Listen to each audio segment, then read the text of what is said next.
Woo. Welcome, everyone. I hope you're doing well this evening. We're really excited to have you here. We're going to give it just a minute or so for everyone to log in. Just take a second for those attendees to come back on over.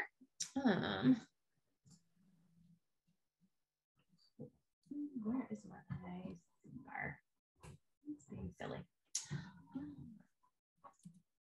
Okay. All right, we'll give it one more minute. We appreciate you spending your time with us on, well, hopefully it's a gorgeous spring evening wherever you are. I know you never know.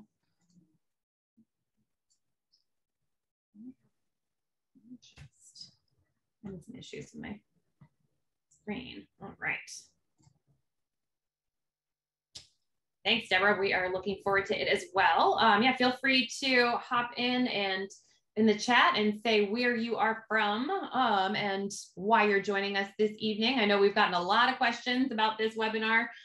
So, you know, some people who have gone solar, others who haven't and are just interested in what this is all about. So we're really glad that you're all joining us this evening. Hey, Joey, welcome. Joey is a regular attendee at our webinars and our Indie State Director's biggest fan. So we will get started.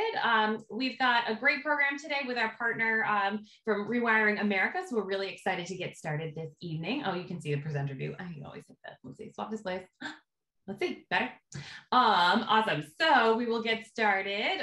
So just a couple of logistics. I know we all know how to use Zoom, but it's super helpful to get a reminder. And my Q&A is probably right in there. So we would love it if you typed your questions in the Q&A. Feel free to use the chat, talk with one another, you know, ask questions of each other. But if you have a question for Joel or Solar United Neighbors, please type that in the Q&A. We have Roger and Liz, who are also SUN staffers on to answer some questions, and we'll definitely get to some live as well, but it's really hard to keep track of the chat. So pop those questions in the Q&A, and don't be surprised if you do ask a question, if Liz or Roger asks you to put it in the Q&A instead. If you do want to chat with everyone, you want to make sure that you are using the to everyone field. If you have a comment or a question, or, you know, something that you need to tell just us, you want to move that to hosts and panelists. And then if you aren't familiar with where the Q&A and chat are, you can see that at the bottom of your Zoom screen. And if you're having any technical difficulties, you can let us know. So agenda for this evening, we're going to do introductions just a minute, and then I'll hand it over to Joel to do the presentation, and then we'll have plenty of time for questions. So feel free to keep those coming. So my name is Annie Wolf. I'm our Director of Community Outreach here at Solar United Neighbors. I've been with SUN for the last couple of years, and I'm based out of Salem, Massachusetts. And our special guest this evening is Joel Rosenberg, who works with Rewiring America. And Joel, I'll let you introduce yourself. Awesome. And yeah, so we will get started. So I'll stop sharing my screen, Joel, if you want to share yours. Yeah, okay. So here we go. Let's see. I hope this works here. All right. Let's see. One more. Okay. Thanks a lot, Annie. Thanks everybody for coming tonight. My name is Joel Rosenberg. I'm the program manager of special projects at Rewiring America, and I am here to talk to you about how to electrify everything in your home. So obviously, people here have a lot of interest in solar, which is great. Our pitch at Rewiring America is that in addition to solar, you should also make everything in your house electric so that it can run on solar. And I'll start off by saying there's great news about the climate crisis, which we don't get too often. And I start with this because it's not super widely known, I think, yet, which is that there is a solution to the climate crisis at hand. We just have to clean the grid by getting rid of all the fossil fuel electricity generation. We have to electrify the vehicles. And we have to electrify all of our fossil fuel end uses in our buildings, from space heating through cooking. And if we do all these things, it's not going to totally fix the problem, but it will get us a large chunk of the way to where we need to go. And these are all doable things right now. So that's what the great news is. The word is spreading, and we're trying to accelerate that by transforming the market. So there's also some not so great news, which is the IPCC had their report in April, where they said it's basically now or never. If we're going to limit warming to 1.5 degrees, then we have to act immediately and we have to go big. And I should also say that if for some reason we are not able to hit 1.5 degrees, a lot of the time people talk about 2 degrees and higher. The goal after 1.5 degrees is 1.51 degrees. So, and then 1.52 degrees. So it's really a question of we have to act quickly, and we have to try and limit the damage as soon as possible. We have less time than we think. So what does that mean? The reason we have to act immediately is because we've sort of not been totally paying attention to this problem. And this chart here shows our emissions, our annual emissions. And if we had started back in 2000, then we would have had, according to this chart, 30 years to cut our emissions by 50%. We started, starting in 2020, we have 10 years to cut our emissions by 50%. And if we wait a few more years, we're going to have only a few months to do it. And that's because if you think about the amount of carbon that we can put into the atmosphere for what is expected to keep warming to 1.5 degrees Celsius, it's sort of like a carbon budget. And we've spent the last 20 years, burning down the budget to the point where we are now. And you see, we're heading to this cliff if we want to meet this target. But again, even if we don't hit the 1.5, we still want to get as close as possible to that target. One way to think about this is as like ski slopes. So if we had started 20 years ago, which we didn't, it might have been more like the bunny slope or the blue slope. It's not easy, but more doable than where we are now, which is closer to the double black diamond. So we really need to act quick in transforming the energy system. But there's more great news, which is that if we electrify everything, because our current system is so incredibly wasteful, we burn lots of fossil fuels, which causes the pollution that causes climate change, but we also waste half the energy that we put into the system. And so if we electrify everything, we can have all of the American dream with half of the energy and none of the emissions. So that's sort of the Rewiring America pitch on the energy system. And just today, maybe you saw this, Biden has invoked the Defense Production Act. He's going to encourage domestic solar cell production and exempt all tariffs for the next 2 years. So there's been this issue around the Commerce Department has been investigating this solar claim, et cetera. It's kind of frozen the solar industry. You guys know more about this than I do. But in addition to that, it's also encouraging the production of heat pumps, insulation, transformers for upgrading the grid, and more. And so I'll show you this video. Hopefully you can see and hear it. We're at the White House, and President Biden just invoked the Defense Production Act to expand domestic production of heat pumps. This will allow millions of Americans to get a hold of heat pump technology like me to heat and cool their homes.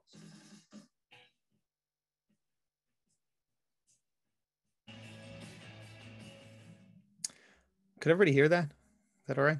Yeah, that came through. It was low, but it came through. It was low. Okay, well, you can watch it later. That's my boss dressed as a heat pump on the steps of the White House. So we're psyched about the Defense Production Act. We put a lot of effort into this, one of many groups that was working on this. And so hopefully production of solar panels and heat pumps is going to be scaling up in the next 2 years to the point of bringing the costs down and bringing the availability up. So first section I want to do here is to talk about some of the free resources, mostly free, that are available to you now. The first one is the only one that's not free, and that is the book Electrify by Saul Griffith. He's one of the co-founders of Rewiring America, and his book is basically why we should electrify everything. And when Saul was writing this book in 2020, I talked to him at the beginning of 2021, and he said, hey, you should write a guide to complement my book, which talks about why to electrify, and your book should talk about how to electrify. So in addition to this book, which is commercially available, there's this book, Electrify Everything in Your Home, which is free to download from rewiringamerica.org.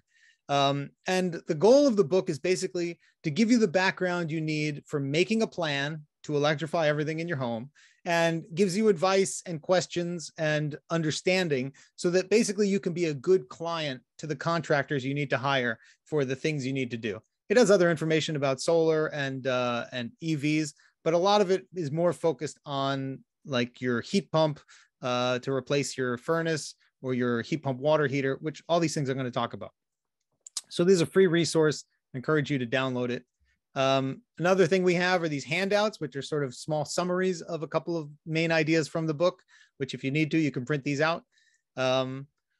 There's another reference from a great organization called Redwood Energy. This is a pocket guide to all electric retrofits of single family homes. And it's got an extensive product guide in the back, sort of like, it's not quite Consumer Reports, but it gives you for each appliance a bunch of the options that are on the market now. And I should also say that these slides are going to be available after the talk, along with the recording. Andy's going to send that out, so don't worry too much about, about the titles and stuff. There's a webinar from these people in Menlo Park called Going from Gas to Electric. And this talks about defending your electrical panel, which I will talk about also in a few minutes. But there's a 1 hour version, and there's a longer 3 hour version, which is free with registration. And then here's this guide from Denver's Climate Action and Sustainability and Resiliency group about how to get discounts if you're interested in going electric in a group of your neighbors. So you guys are Solar United neighbors. Electrifying as a group can also have great benefits. Okay, so now I'm going to give you a brief overview of the stuff in this guide. And this guide is, hopefully it's not too intimidating. We tried to make it friendly, but it is a lot of information. It's not meant for you to necessarily, you're free to read it cover to cover, but the main idea is that you sort of look through, you start taking immediate steps on making a plan for how you're going to replace all the stuff in your home. And then when you start digging into each one, then you can read that chapter. So I'm just going to give you the overview here, and hopefully that will help you get started. So to start, first, why should you electrify everything? You're going to have to replace everything in your house, all of your fossil fueled appliances in the next 5 to 20 years. That's sort of like the lifespan of them. So you should make a plan so that you don't accidentally back yourself into a corner where one of them burns out, you don't have a plan, and you have to get another fossil fuel appliance that lasts for another 5 to 20 years. Electrification is the only way we're going to get to zero emissions, because as long as you're burning fossil fuels in your house, you can't stop the emissions from burning. And if you can afford to, or even if you have your plan and you get an electric appliance, you'll help grow the market and drive down the cost of these appliances, which currently have a small to medium premium over their fossil fuel equivalents. But the good news is that the cost of electricity is pretty stable, especially if you have solar. And now electric machines, they're better. They all pretty much work better than what they're replacing. And it's no longer a sacrifice to get, say, an EV. Now, lots of people are doing it because it's an upgrade. And then this really isn't in the book, but the community ideas, it's in that 4-page handout that I referenced earlier. But if you do get together with some neighbors, you can share your research on both the equipment and who's available to do installations. You might be able to get some group savings. And you could even go as far as to stock like some heat pump water heaters or other less commonly available appliances for that one in particular, for if someone in your community has a burnout, they can buy it from your stockpile. And then how to pay for it. Again, you're going to have to replace all the stuff in your house when it dies in 5 to 20 years. So it's the cost of the additional cost, I should say, of the electric version will be not that great, because you would already have to spend the money on the fossil fuel version. So just planning for that makes it much more manageable. Again, if you can afford it, going quicker and doing it sooner is better, but we understand that it is a bunch of cash to buy all these things, but that's just sort of the cost of home ownership. There are rebates available, and we go into this in the guide, and there's a lot of financing options. I'm not going to cover them here, but again, they're sort of explained how to make a plan to pay for it as well. Okay, so now into the guide itself. The first chapter is on purchasing renewable energy, something near and dear to Solar United Neighbors' heart. This is a picture of all of the regions of the US by grid, and it gives you a sense of where the renewables are. There's a lot of it in the Pacific Northwest because of all their hydro. The West in general is better than the East, but you can go on to the EPA's power profiler, their eGrid site, and search for your grid and see how renewable it is. And most utilities now, I think many, I don't know the exact number, but a lot of them will allow you to switch your plan to a renewable plan, whether it's wind or solar. And so you could today go online and switch to an all renewable plan for probably the same, maybe a little less, maybe a little more money.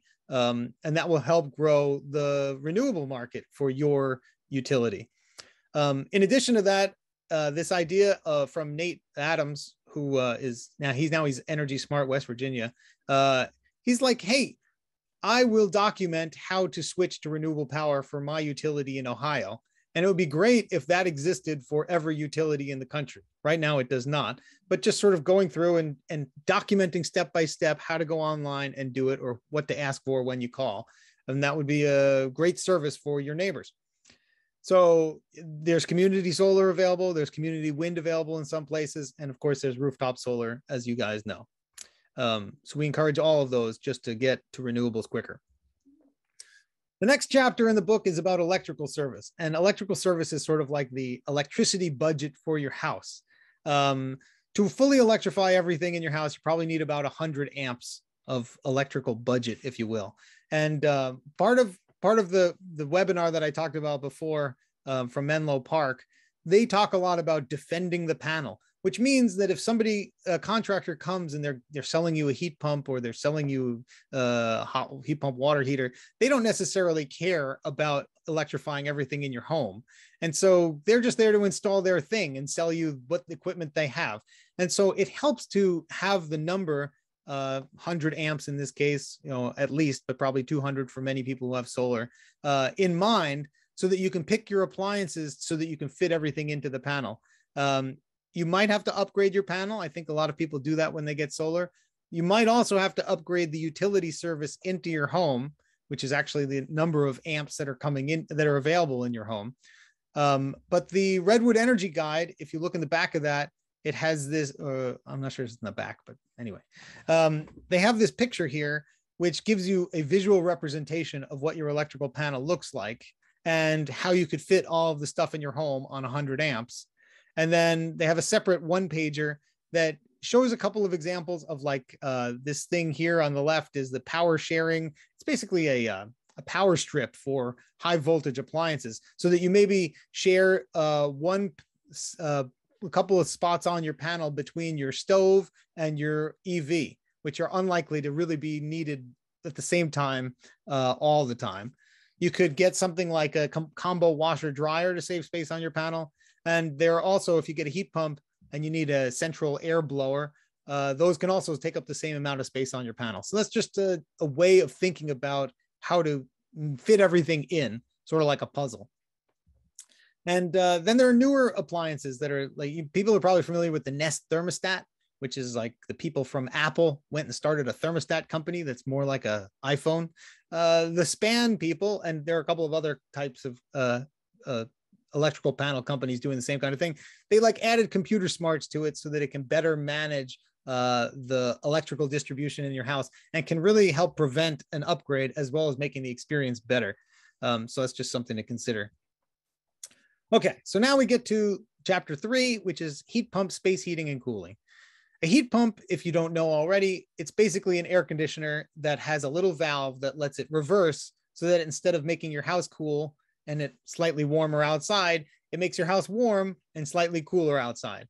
And I say that it's probably the hardest thing in the whole guide because it requires somebody to come in and design it for your house. There are window unit versions available, and there are also like these portable units that also go with the window. Those are more drop-in replacements. But if you really want to do like something that covers multiple rooms in your house, or that it's replacing your air conditioner with something that can also heat, but also maybe uses the ducts, you do have to hire a contractor. And I have the picture of the fridge down here because your fridge is basically a heat pump that is air conditioning the inside of your fridge. And most people know that the back of their fridge gets hot. It's the same idea, except in your air conditioner, it pumps the heat out of your house. And in a heat pump that can reverse, it pumps the heat into your house. Why is this such a magical device? Why do we push heat pumps so much? The reason is, if you have a natural gas furnace, most of them, plus or minus, if you put 1 unit of natural gas in, you can get 0.8 units of heat out of it. So you got to lose a little bit to exhaust and stuff. If you have an electric resistance heater, you put 1 unit of electricity in and you get 1 unit of electricity out. So they're pretty close to 100% efficient at turning electricity into heat. But if you have a heat pump, and it's kind of a weird idea, it can actually take heat from outside. Even when it's really cold outside, like minus 20 degrees Fahrenheit outside, there's still heat in that air. And with 1 unit of electricity's worth of energy, it can pump an additional 3 units of heat inside and get 4 units out. So the natural gas furnace might be 80% efficient, the electric resistance heater 100% efficient, the electric heat pump 400% efficient, and the best ones in the world, which are in Japan, can be like 700% efficient. So you start talking about the same amount of electricity, but it's only using a quarter of the energy of an electric resistance heater. It's a magical device, and we push them because they work really well, and the technology has gotten really good in the last 5 to 10 years. And these are, just to be clear, these are air source heat pumps, which means it pumps the heat out of the air and into your house. There are also ground source heat pumps where they bury a bunch of poles and pipes into the ground. It's more expensive. It's available. There are ones that if you live near a lake, you can get a water source heat pump. But for the most part, for most people, air source heat pump is where it's at. So like I said, this is the hardest thing to do. The first thing ideally you would do is get an energy audit with a blower door test. That's that red thing that they come and put into your front door, and they just test your house for leaks, for air leaks. And so they can fix those up immediately and start saving you money immediately from lost energy out those leaks. They can also take one of these infrared cameras and identify leaks that way. And, there's a community in Maryland where if you look over here on the right, you see it's a cell phone with a little unit on the bottom. That is an infrared camera that plugs into the cell phone and lets people, they lend them out from their local library and let people do some very basic air sealing kinds of projects. And so that's just another thing that, from your neighborhood point of view, maybe that's a thing that's worth getting at your library.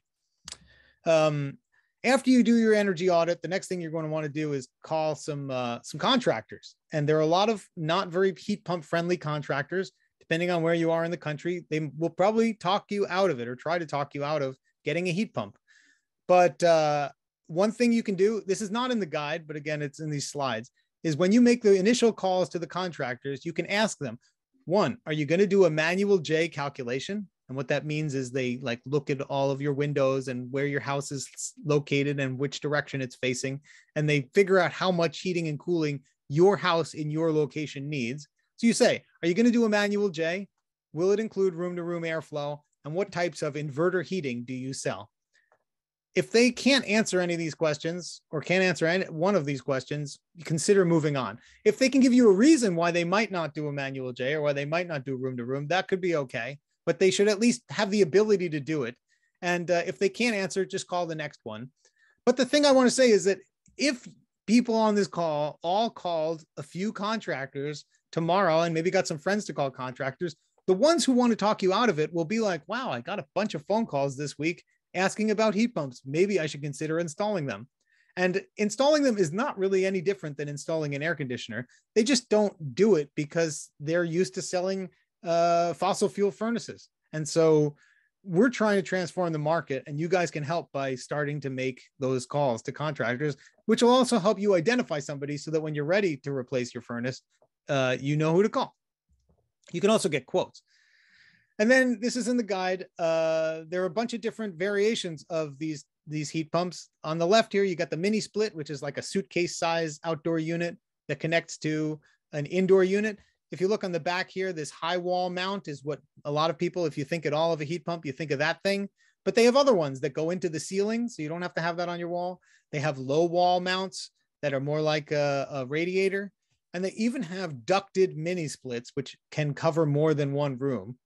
And it's a little confusing because then you come over here to a central heat pump, which could replace a central air conditioner, but also pump heat in instead of cooling. So you can have a ducted central heat pump as well as a ducted mini split. But for the most part, if you already have ducts and you already have air conditioning, consider a central heat pump. If you don't have any of that or you've never had air conditioning, consider a mini split.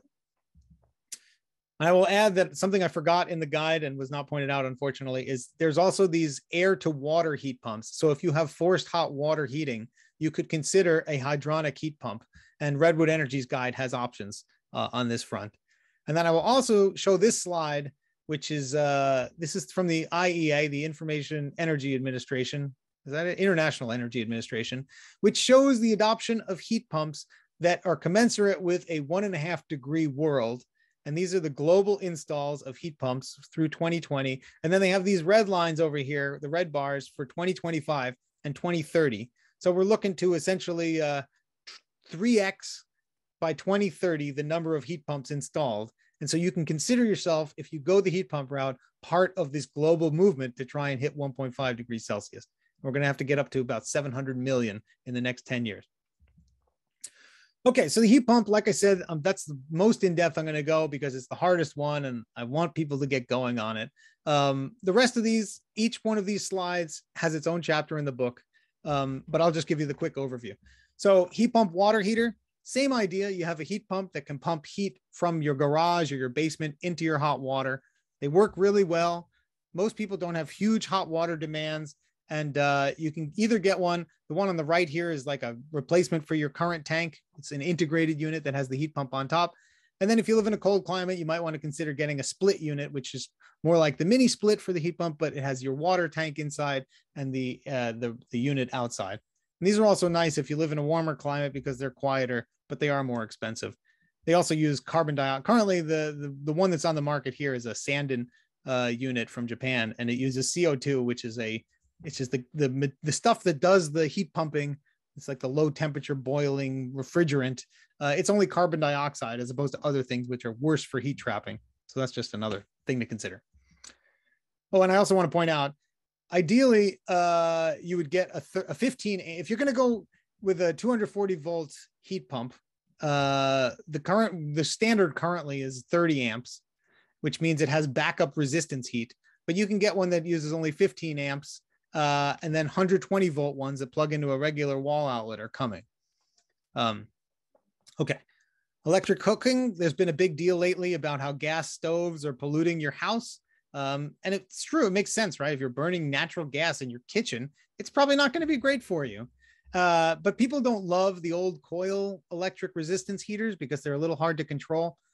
But people are not yet in this country fully aware that there is a different type of heating called induction heating that uses an electromagnet to transfer energy directly to the pan and heats up only the pan and gives you very good control.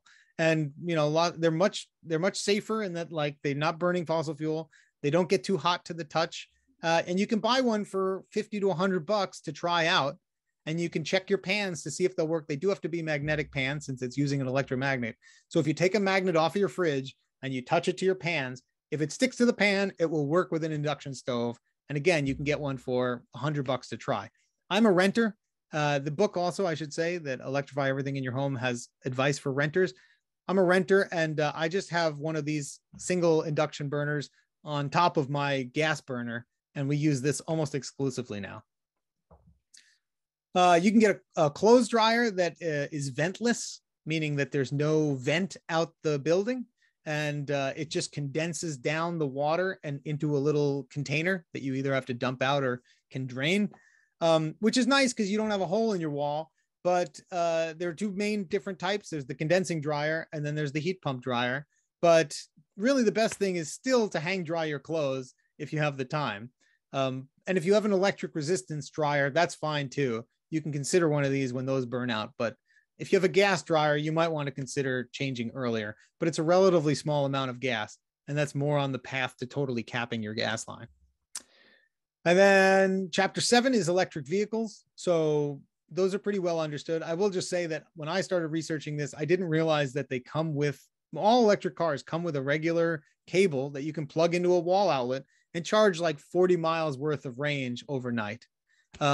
So you know, you don't have to immediately get what's called a level 2 charger, which I'll talk about.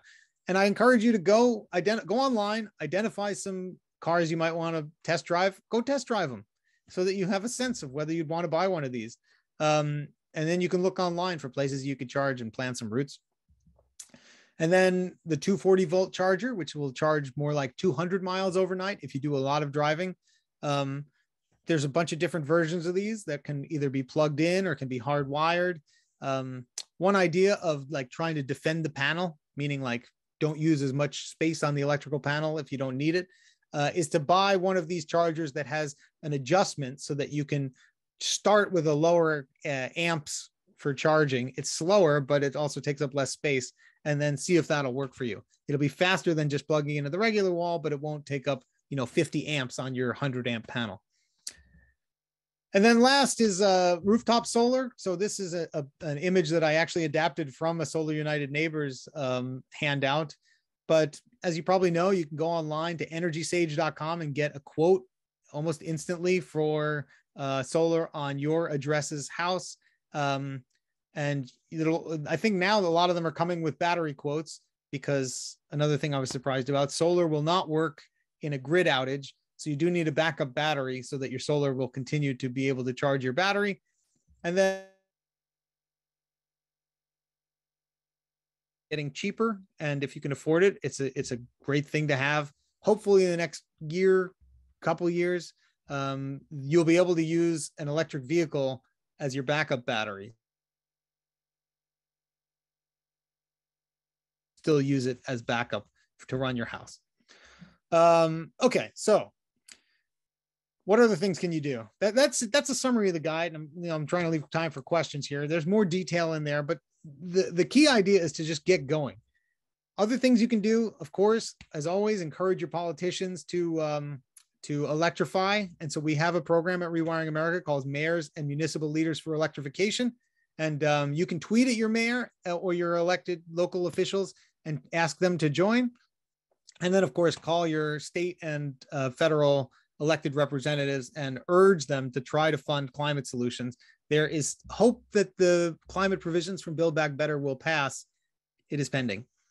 And then lastly, I will say we have been working on rewiring schools. So trying to encourage districts to electrify, to make a plan for electrifying their buildings. The current thinking is that local adults can try, if everyone on this call could potentially recruit students to pass a board, or to encourage their school board to pass a resolution to make a plan for electrification. Just putting that out there right now. We're working on materials that will hopefully roll out this summer, but I'm just trying to get it on your radar. And then that's it. So I'm open to any questions. I'm happy to answer emails or try and help people move this ball forward. We're trying to transform the market. You guys have done, Solar United Nations Neighbors has done a great job on solar. Let's electrify everything. Awesome. That was great, Joel. We've had a very, very active chat and also very active Q&A. Roger and Liz have been answering questions, but we definitely have a few themes. And one of those is sort of the development of tech. There's people who are looking at new heat pumps and seeing new technology coming out. There's people looking at induction cooktops that don't have as much variety as they need or would like. What are you seeing for the technology evolution? Are things happening super quickly, like with panels? Is it taking a little bit longer? How's that working? So as far as what's available, you should go and check out that Redwood Energy Guide, which half that guide is essentially what the market options are for all of these electric devices. And so if you go and look at induction stoves, for example, they include like resistance heat stoves, but then they'll have the $1,000 range, cooktop plus oven, the $1,000 version, and then they'll have like the $20,000 version to replace the Viking stove. So there are a fair number of options out there now, and there are more coming to market. Heat pumps is pretty well developed, and it's still developing, it's still improving. Check out their guide. They are more of the what is on the market. My book is more of the how to get it done. And like I said, Saul's book is more of the why we should do it. Definitely. And let's see, we also got some questions about, sorry. Okay, so somebody asked, they have rooftop solar, but their power company burns frac methane gas for power. By electrifying his home or their home, aren't we still using electric power from frac methane gas power plants? Like, what's the ratio of how does it move the needle? Yeah, so that's a great question. And so when you burn fossil fuel in your house, let's say you have 100% efficient natural gas boiler, right?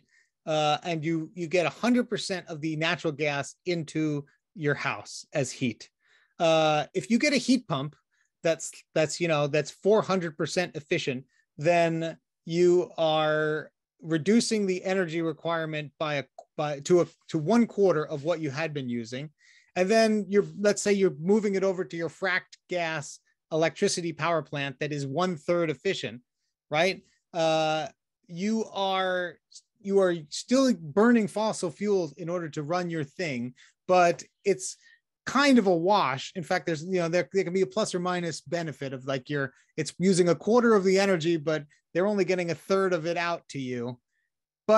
And so that's sort of a wash. So if you do that now, it's sort of a wash. But the good thing about electrifying now is that we call it an appreciating climate asset, which means that if it runs on electricity now, you could tomorrow potentially get rooftop solar and ditch that fossil fuel plant. Or if socially they decide that they have to clean up their grid for, whether they're doing it of their own free will or for renewable portfolio standards or whatever, that your electric appliance will use less and less fossil fuel as the grid greens. And the other thing is that we encourage people to sign up for renewable energy with their utility so that you're at least pushing them forward on the grid front, right? So the thing is, I understand that argument. We will never get to no fossil fuel burning if you're burning fossil fuels in your house. And so worrying about where your electricity coming from is a valid concern, but you can either lock in 20 years of fossil fuel burning, or you can lock in a more limited amount of time, build the market, and have the option to go fully renewable, as soon as possible. Right. No, that makes sense. And diving a little bit into the guide, I don't believe we covered this, but do you have information, or do you have a great resource for information on how to retrofit a system? Are there communities out there that are talking about that? For instance, this attendee was asking about retrofitting a system that's an oil-fired boiler with a hot water baseboard radiators. There have to be people out there doing that kind of stuff, right? Yeah, so you can get a heat pump. What was the particular? Okay, I don't know about the particular situation. Right, that's okay. Yeah, you can.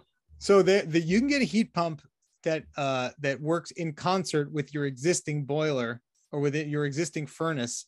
And you sort of have two thermostats. And so when it gets really cold out, maybe then it switches to the fossil fuel infrastructure. But for most of the rest of the year, it's running on electricity.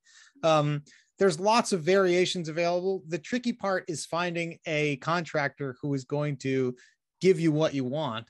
And for that, I encourage you to just call around, just start making calls, do it sooner rather than later. Not only so you identify them, but also so, again, you send the market signal to the ones who don't want to do it, that there is a market and growing. And there are lots of solutions for lots of configurations, but it requires you to do a little more work. It's not just a replacement. Right. That makes sense. Yeah. So Linda has asked if you could talk a little bit about developers and new building codes when it comes to electrification. Is that something that's coming down in what you guys are looking at? Yeah, sure. So now it's more or less, it is becoming shown that not only are some cities banning new fossil fuel buildings, but it's being shown that it's less expensive to build all electric, because if you think about it, for new construction, if you already have to wire everything for electricity, it saves you all of the infrastructure of distributing gas to and throughout the building. So for new construction, it's becoming much more of a political question of whether they should ban it or not. But the economics are going to show soon enough that it doesn't make sense to build new construction with fossil fuel infrastructure. And then you get into codes and things like that. But I think the economics are going to win on that. As far as retrofits go, I'll leave that as the question for another day. The retrofits, it's just a question of you have to do it, or you buy a new house, then it's up to the individual. It's not like, hey, we have a new all electric building for sale. Sure. Yeah. Could you dive into a little bit about the tax breaks? We know we've talked about the tax breaks for solar, but a little bit more into the tax breaks for electrifying your home. Is that something that Rewiring America is also advocating for expanding. Is that something that So yeah, like a large part of what we did last year was to push for rebates, not just tax credit, but like rebates for Build Back Better, to make these electric appliances more affordable, particularly for low and middle income. It has not passed yet.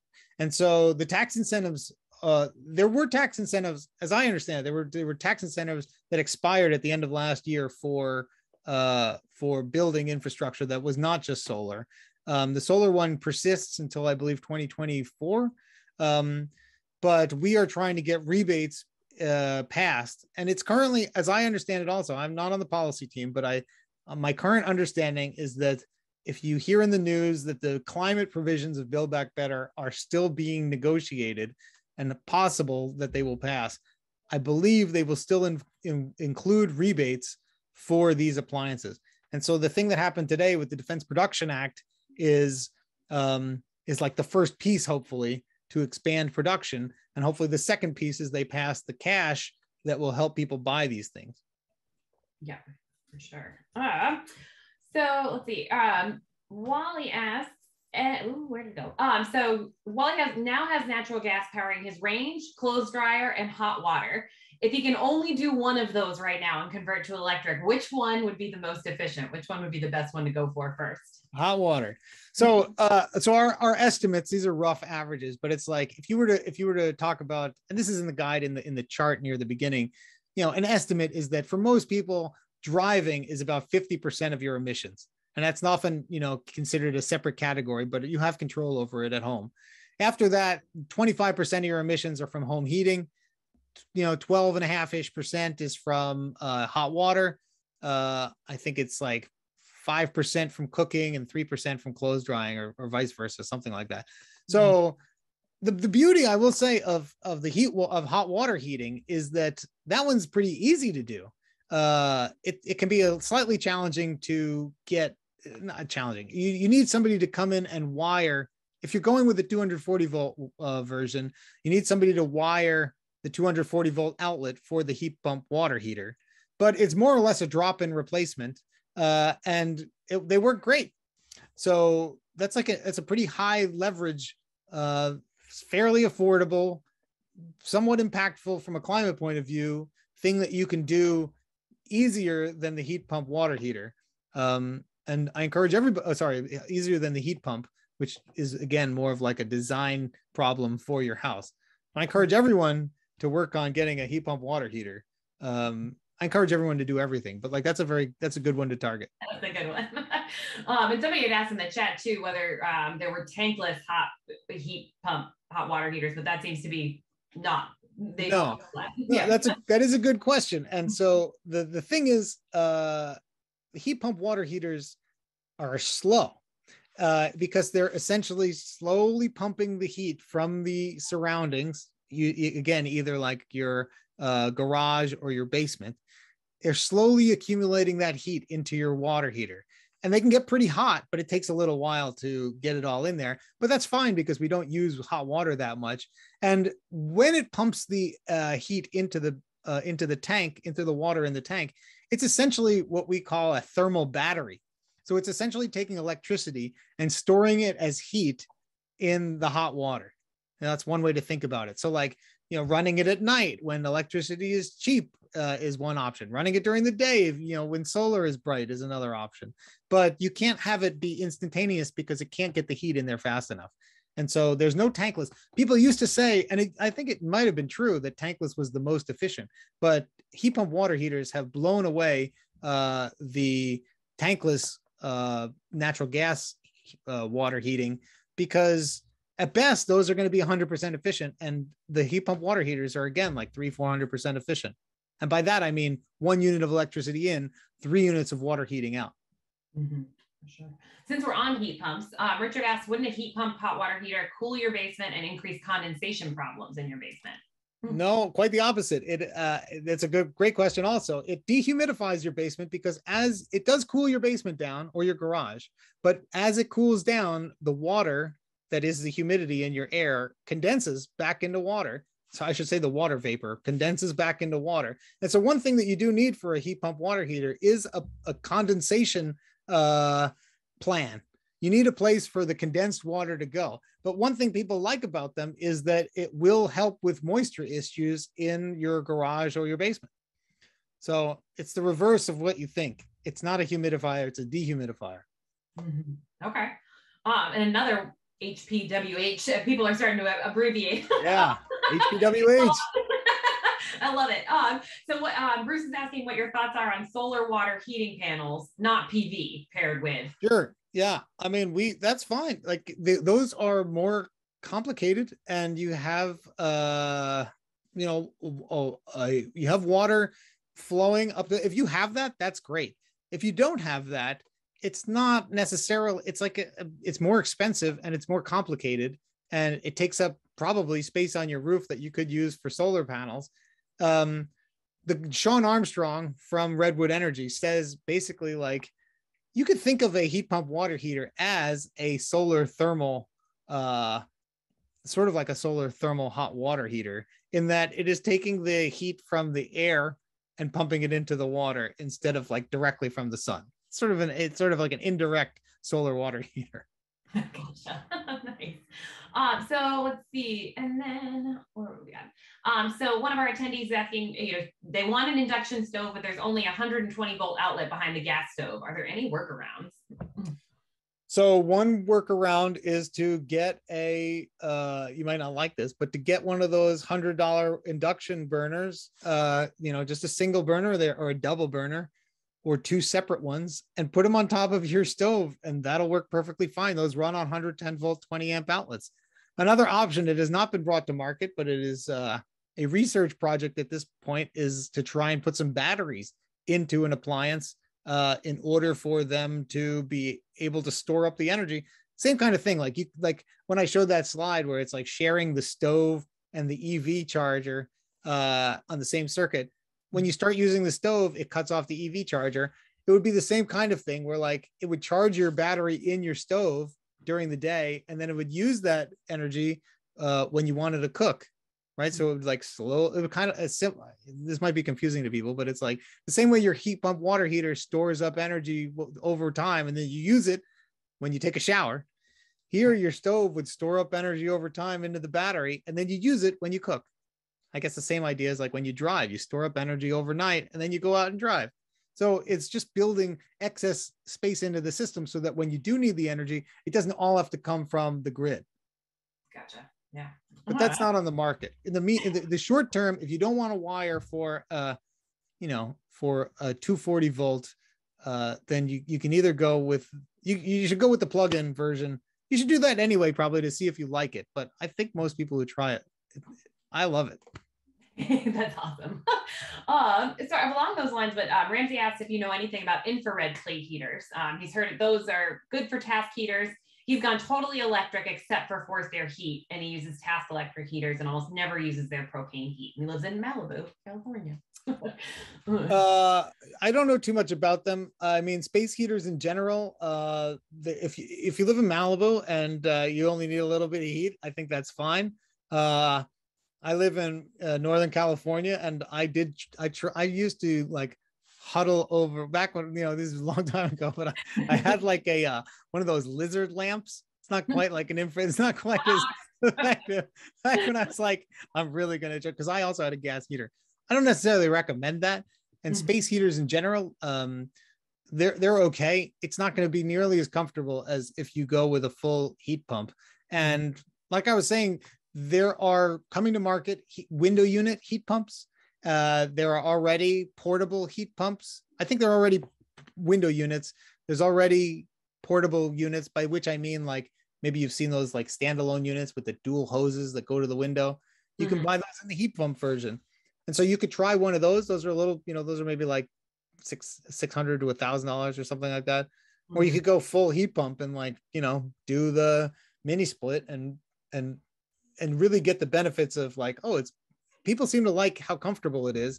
One analogy is that when you have like a furnace or something, it's like dumping a 5-gallon bucket on your head, because it basically like burns fossil fuel at the burning temperature and then shuts off. Where a heat pump, it's like slowly dripping, is more like a shower where it's slowly putting heat into the room, brings everything up to temperature and just keeps it there. And it's just like what one person referred to it as womb-like. So I don't remember what the womb was like, but Yeah. descriptive. It is descriptive. It is definitely descriptive, no question. So these are two questions, one on the extreme and one of the extreme, climates in our country. So Bruce asks, in cold areas, if you still need a backup for the heat pump, and if so, what that should be. So again, this is up to you. So the Northeast, which is, part of the coldest continental part of the country, they did a study in Massachusetts over several years, I believe, where they had been recommending a fossil fuel backup. But after they did this study, they found that heat pumps actually can handle cold climate heat pumps, which is a particular version that has been developed heavily in the Northeast. You don't necessarily need a backup fossil fuel furnace. And I believe the highest uptake of heat pumps in the world, is like Scandinavia. So it's like Norway and Sweden, I think, have huge uptake. And I don't think they have fossil fuel backup. And so there is, we're kind of in the middle right now where, the technology has gotten much, much better. People are still concerned. And so they want a fossil fuel backup for safety, for their own personal, peace of mind. That's fine. You can eliminate 3 seasons plus worth of fossil fuel burning if you get an electric heat pump with a backup. But again, you should find an installer, a contractor who is open to that and has some experience with that. Right, for sure. Yeah, and a lot of good places to go to those are some of our listservs, which I posted in the chat a while ago. It's great questions or great places to get local recommendations for sure.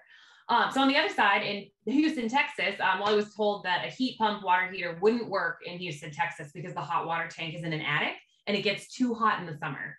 Is that something that you've heard before? I have not. One of the, I don't know if it has to be in the attic. 2 options that come to mind is, another thing. So I mentioned before the dehumidification aspect that people like about heat pump water heaters. Another is that because you don't have any fossil fuel exhaust, it gives you more flexibility as to where you locate the water heater. So it doesn't necessarily have to be in the attic. You could, take over a closet on the main level potentially if you could plumb it. Another option is that split system that I mentioned. It's a little more expensive. It basically has an outdoor unit and an indoor water tank. And so you could mount that on the wall outside. But I don't know specifically why it would be too hot for you to have a heat pump in. I don't know. I've not heard that. That's interesting. You're trying to get the heat in. So if there's a lot of heat, I don't think it would overheat. I don't think that's the problem. Yeah, no, logically that would make sense, right? If it's hot, it's taking that in, so it would work. Yeah, the bigger concern, I think, is if it's too cold and it's not a cold climate. Like, you want it to be in a conditioned space so that there's enough heat to pump into the water, even though it's going to make it a little bit colder in that space. For sure. So still on heat pumps, we've got 6 minutes left for questions. Any idea on the timeline of the 120 volt heat pump hot water heaters? Keep hearing that they're coming, but not when. And Emmy's waiting so they can use it on the solar battery backup. Sure. So my understanding was that it was going to be out at the end of last year, and then I heard that there was concern about. I'm not exactly sure what the problem is. Some people had said supply chain issues. Some people had said they were they were testing, but not the manufacturers were testing. The manufacturers, I think they're okay with it. I think it's more the utilities are testing it, whether they are going to want to give rebate. I don't know exactly what's going on. I had thought that it was going to be available by now. They're pretty close. I mean, they are ready for market. I think they're just not there yet. And so it could be any moment. It could be the next 6 months. I'm not sure. I think they're suffering a little bit from supply chain, but they're also suffering, I think, from a little bit of reticence on the part of utilities. Challenges all around. But So let's see. And then William asks that, so he has an energy on demand hot water heater powered by methane. Would it be wise to convert to electricity? He currently has solar panels supplying almost 100% of his electricity needs. It depends. It's like, I would say, for everybody, you have to identify how old the things are that you're replacing. If you have the cash and you have the will to get rid of all of your fossil fuel appliances, then great. If you're debating between your on-demand hot water heater and a heat pump or an EV, those are higher leverage from a fossil fuel point of view, unless you don't drive a lot, or unless you don't want to, it depends. I mean, again, in order, the three big things are your car, turning it into an EV, particularly if you drive a lot, your space heating and cooling, not particularly, just in most climates, and then your hot water.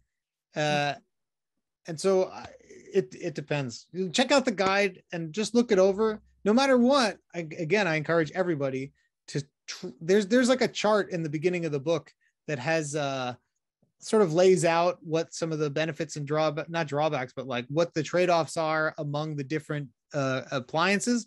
And then the next page has what I call do now, where it's like, hey, call a contractor or get an induction hob for $100. And so I would encourage everybody to check that out, to look over that list of do now, and to try and do as many of them as quickly as you can, so that you get the ball rolling on as many as you can. And so, and then you can decide for yourself what makes the most sense to do first and what makes the most sense maybe to wait on. Right. And the question that actually I was thinking of as I was reading a couple of articles on the recent heat wave in India, what are you seeing as the impact of some of the extreme weather that we're having on the electrification movement? Is it sort of underlining it and helping to accelerate it? Because they're doing lockdown similar to COVID, where in the middle of the day you're home. So obviously, if we did that here, the energy bills would go up, and we sort of see the same impacts as COVID. Have you all been thinking about that? Yeah, so we see it as a red flag for the future, and it's like the canary in the coal mine. And we do get questions about like, well, aren't we going to have to burn a lot of fossil fuel to make all this stuff? And what about the electricity use once we do all this stuff? And all these things are true. That nothing is free, and that this all would have been easier if we had started in the first oil embargo in the 70s, when we knew climate change was a problem, but that was not our immediate problem. And so now, what I would say is that's not having a direct negative impact on our electrification push. It's not like, well, we can't have heat pumps because India's hot, hotter than usual. It's instead, I would try and flip it and say, we want the future to be good. We want the climate to be stable. We want everybody to be comfortable and happy globally. This is you can envision a day where the climate is stable, everyone's running and doing all their stuff on emissions-free electricity, and the future is awesome. And so I would just push back against like, well, something is bad here, therefore we shouldn't do this. No, what I like to say is that we have to do this. Like, electrification has shown itself. No one has any better idea than electrifying everything and running it on renewable energy. But just because we have to do this does not mean that we are going to do this. And so if we don't do this, and it's up to everybody on this call, it's up to everybody who's not on this call to like bring this future into existence. And any time that somebody's like, well, what about this? What about the materials? What about India? What about all those are essentially delay tactics and excuses that are going to keep us further from where we need to go. I should also say that Rewiring America, like, to some extent, we have something of a, Western American capitalist solution to this problem, which is like, we just have to buy a whole bunch of stuff and then we'll fix the problem. And it's kind of true for America. And we're encouraging people to do that so that their own house becomes more resilient. Because if you have solar panels and a battery and all electric appliances, you'll be fine in most weather. And if you weatherize your house, you'll be fine in most weather. And if we can grow this market and we can get everybody on renewable electric stuff, then everybody in the world could have air conditioning and heating and hot water and television. And so that's more of the vision than the like, well, we shouldn't do this because there's a problem somewhere in the world that has a negative impact. We're going to see the negative impacts like India creep to us if we don't take care of this soon. For sure. Well, that is a perfect note to end on. Thank you for that, Joel. And thank you so much for joining us this evening. This was super informative, and the chat was going like crazy, and same thing with the Q&A. So people are super interested in this topic, and hopefully everyone will download the guide and be able to learn more. We will send the chat transcript, so you don't have to worry about saving it. We'll send the recording of this webinar, and we'll send the relevant links, as well as the slide deck. Joel was nice enough to PDF it for us. So we'll send all of that out in an email to you tomorrow. So you don't have to worry about your notes or saving the chat or anything like that. We'll do that for you. And lots of good resources from Joel as well that you can take a look at later on. Again, Joel, thank you so much for being here tonight. Liz and Roger, thank you for answering lots of questions in the chat and Q&A. And thank you everyone for joining us this evening and spending an hour of your time with us. And we hope to see you at another event soon. Thanks, everybody. Thanks for having me, Annie.